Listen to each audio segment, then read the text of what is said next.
गिबियावनो बयखौबो आंनि दिनैनि बे गोदान भिडिअ बरायना लाग्रोबाय। दिनैनि भिडिअ आङो लाबोदों आसाम पुलिस आरो जायखिजाया साख्रिनि आनजादफोराव फैथावना जेनेरेल नलेजनि माखासे गोनां सोंलुफोर। बेखायनो नोंथांमोना भिडिअखौ जोबजासिम नायलांबानो जाबाय। दा कुइसन नम्बर 1 आव दङ Which of the following country known as Land of Thunderbolt? गाहायाव होनाय बबे हादोरखौ Land of Thunderbolt मुङै मिथिनाय जायो? बिनि फिननाया जागोन अपसनफोरनि गेजेराव अपसन सी भुटान। भुटानखौनो लैंड अफ थान्डारबल्ट होननानै मिथिनाय जायो। कुइसन नम्बर 2 आव दङ Which one of the following Indian state does not lie on the coast? गाहायाव होनाय बबे भारतारि रायजोआ बोरिमायाव गैया? बिनि फिननाया जागोन अपसनफोरनि गेजेराव अपसन ए छत्तीसगढ़। छत्तीसगढ़आनो जाहैबाय बिनि थार फिननाय। कुइसन नम्बर 3 आव दङ Which object used for the measurement of voltage? भल्टेजखौ सुनायनि थाखाय बबे बेसादखौ बाहायो? बिनि फिननाया जागोन अपसनफोरनि गेजेराव अपसन बी भल्टमिटार। कुइसन नम्बर 4 आव दङ The Sutlej River originates from which region? Sutlej दैमाया बबे ओनसोलनिफ्राय ओंखारो? बिनि फिननाया जागोन अपसनफोरनि गेजेराव अपसन ए तिबेट। कुइसन नम्बर 5 आव दङ The Jamuna joins the Ganga at which place? जमुनाया बबे जायगायाव गंगाजों गोरोबहैयो? बिनि फिननाया जागोन अपसनफोरनि गेजेराव अपसन बी एलाहाबाद। एलाहाबादआनो जाहैबाय बिनि फिननाय। कुइसन नम्बर 6 आव दङ The Damodar river flows through which state? Damodar दैमाया बबे रायजोनि गेजेरजों बोहैलाङो? बिनि फिननाया जागोन अपसनफोरनि गेजेराव अपसन डी झारखंड।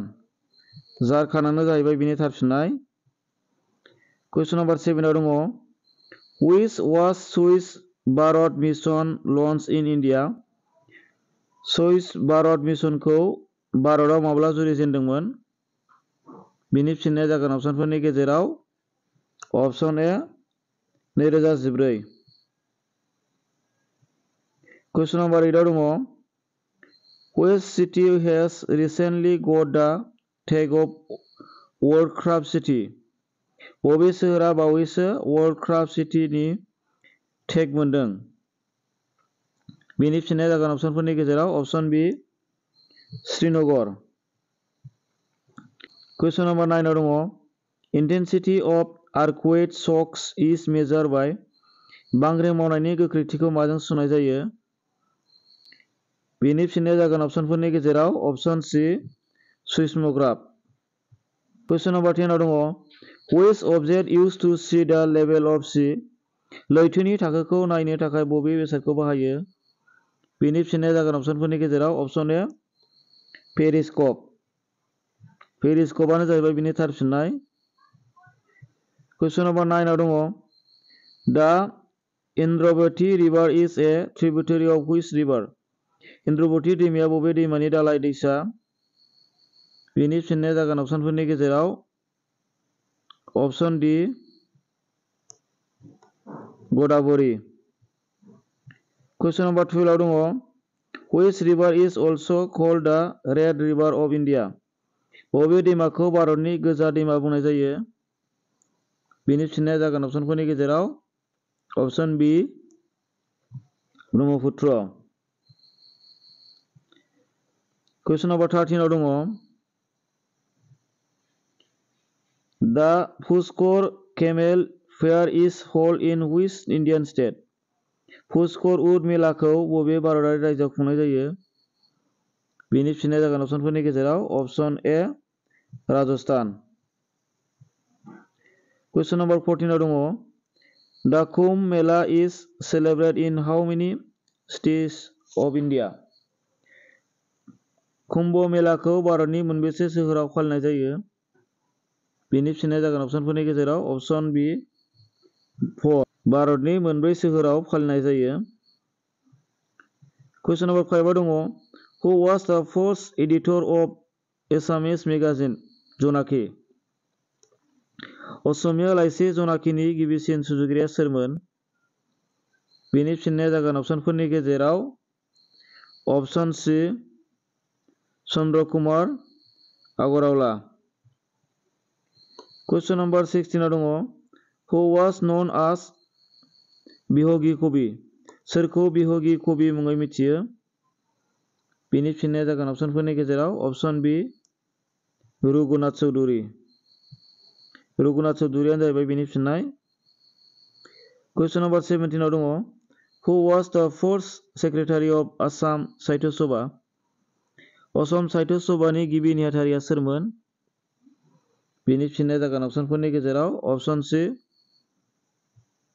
शरद चंद्र गोस्वामी कुइसन नम्बर 18 दङ the first conference of Assam Sahitya Sabha was held at Assam Sahitya सभानि गिबि जथुम्माखौ खुंफुंनाय जादोंमोन बेनि फिननाया जागोन अपसनफोरनि गेजेराव अपसन डि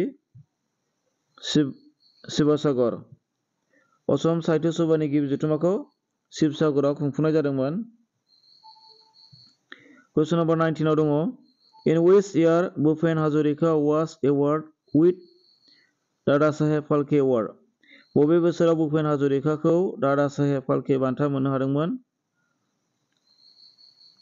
बेनि फिननाया जागोन अपसनफोरनि गेजेराव अपसन ए 1992 कुइसन नम्बर 20 दङ which language was used by Sankardeva for composing Ankiya नाद सुजुनो थाखाय शंकरदेवा बबे रावखौ बाहायदोंमोन